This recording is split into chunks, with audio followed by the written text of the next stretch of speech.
Uh, I'm Tom Homan. I'm the board of Czar President Trump. I'm here with Sam Olson, Field Office Director for the St. Paul office, and Ron Patello, Senior Advisor to the Commissioner of Customs and Border Protection, Border Patrol. Us three guys got just shy of 100 years in law enforcement, immigration enforcement. I've worked with Ron 30 years ago in Dallas, Texas. He's been with the Border Patrol's entire career.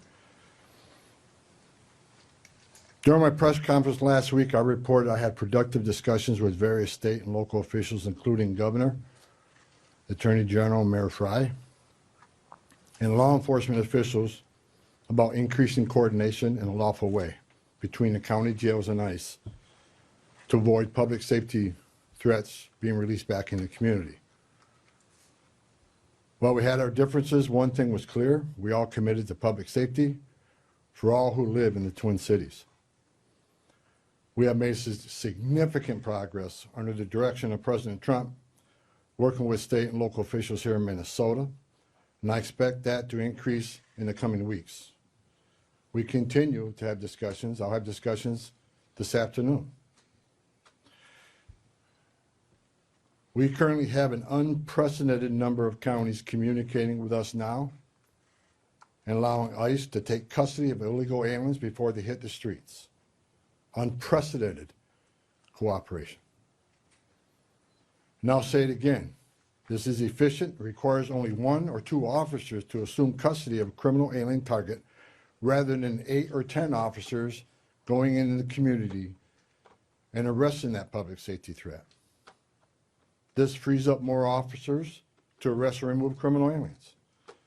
More officers taking custody of criminal aliens directly from the jails means less officers on the street doing criminal operations.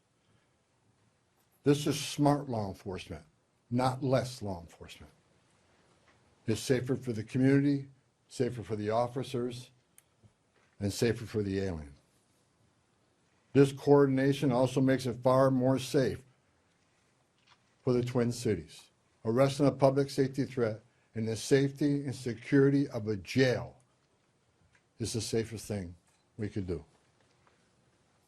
Further, less public safety risks are being released back into the communities, reduces recidivism, so local law enforcement can direct their limited resources to other public safety matters in their community. This is another priority of President Trump. The state prisons already cooperate with ICE on this coordinated transfer of custody, and we thank them for that partnership, and we plan to do more with them. I also want to reiterate and emphasize we are not requiring jails to hold people past their normal release time for immigration purposes. We're not asking anyone to be an immigration officer.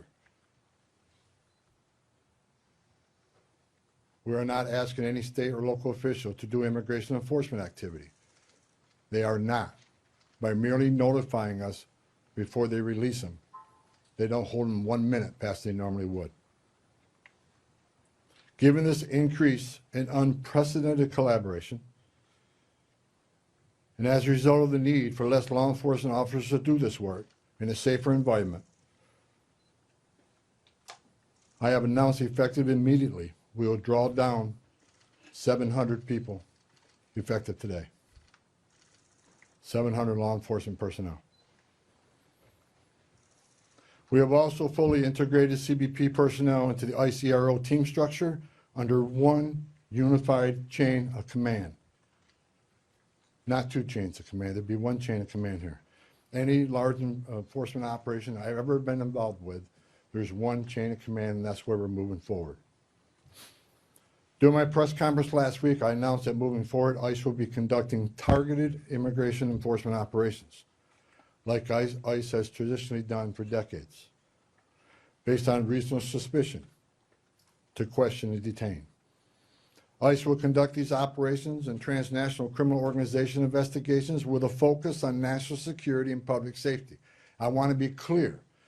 Just because you prioritize public safety threats don't mean we forget about everybody else. We will continue to enforce the immigration laws in this country.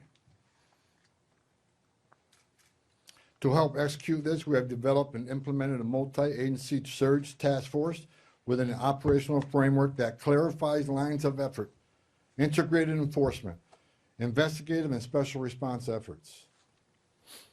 A unified joint operations center has been established to manage all operations and ensure efforts align with priorities of the mission.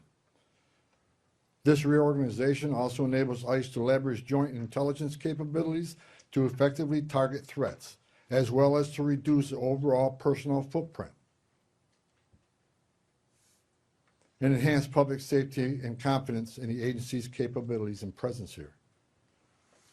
I've also ensured that officials from legal internal affairs offices remain on the ground as long as this operation continues.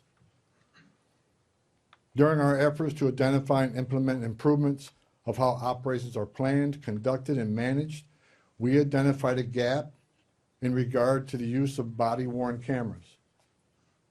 This was actually raised by the workforce when I started walking around talking to people here. Some officers and agents had them, some didn't. That inconsistency was unacceptable, so we moved immediately to prioritize full body cam deployment in the city.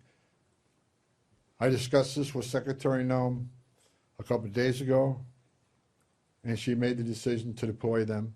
The plan is to deploy them nationwide, but it's a priority for the city right now.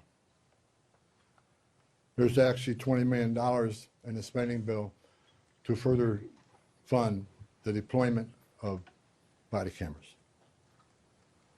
The President is supportive of this decision because we have nothing to hide. We want to be fully transparent in what we do. The American people seek and deserve professional and trustworthy law enforcement, and I and the President expect that any misconduct will not be tolerated and will be swiftly addressed. The integration, structuring, and resources we have implemented will help ensure accountability and that targeted enforcement operations have a focus on national security threats and public safety threats, and they are conducted effectively, safely, and appropriately. Again, this is smarter enforcement, not less enforcement. For those who are not a national security threat or public safety risk, you are not exempt from immigration enforcement actions. If you're in the country legally, you are not off the table.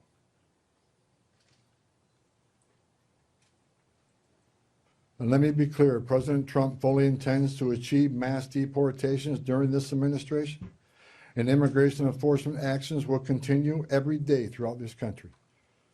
President Trump made a promise, and we have not directed otherwise.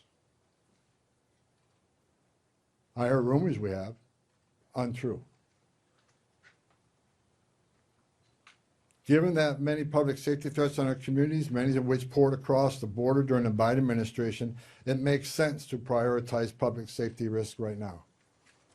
Again, prioritization doesn't mean you forget about everybody else. But we have a criminal here, a non-criminal here. The criminal has to be arrested first because they're the biggest threat to the community. My goal with the support of President Trump is to achieve a complete drawdown